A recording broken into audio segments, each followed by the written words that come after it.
Okay, FeedAMP.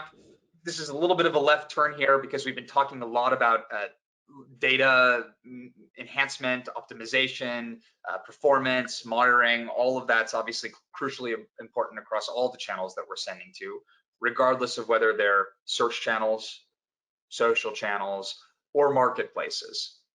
The slide here, FeedAMP, order management, is really particularly focused on marketplaces because marketplaces, just to be clear for everybody, when I talk about marketplaces, I'm talking about Amazon, eBay, Walmart, Target Plus, Wish.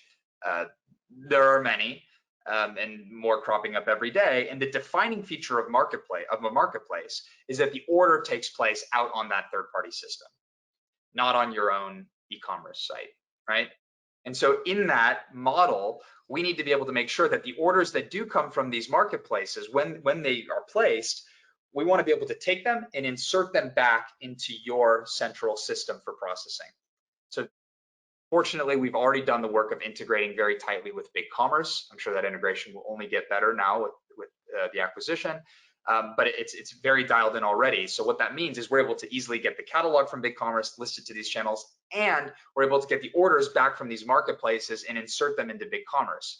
So now when you get 10 orders from Amazon, 5 orders from eBay, they're all going to show up within BigCommerce. And of course, then they'll be flagged, so you'll be able to see which ones are from eBay, which ones are from Amazon, and then that information can connect with any downstream reporting that you might have with BigCommerce or within BigCommerce that allows you to see, okay, like what does the overall world of marketplaces look like for me, all in one place. All of that is enabled by this connectivity between Feedonomics, our FeedAMP connector, and these different marketplaces. And then, I think one other thing before you run on, Patrick, is one of the critical elements with marketplaces and the cardinal sin is overselling. Yeah. And so what do you do when you're selling to 3 or 4 marketplaces from one single source of inventory? So with Feedonomics in the middle, we're able to do inventory buffering. We can create rules that will say, based on whatever thresholds we decide, when you get to a certain threshold, stop syndicating to eBay and Walmart, because you want to make sure that you're protecting your inventory for Amazon. So you have that level of flexibility to actually, through Feedonomics, manage where you're going to send your products and when you'll decide not to. Yeah, just to kind of bolt onto that point, Shawn, I'm glad you mentioned this. Marketplace, you called it the cardinal sin, and it's true because marketplaces are much touchier about data than advertising channels. You got to think about it from their perspective. When you're buying something on Amazon, their brand is associated with that user experience, right?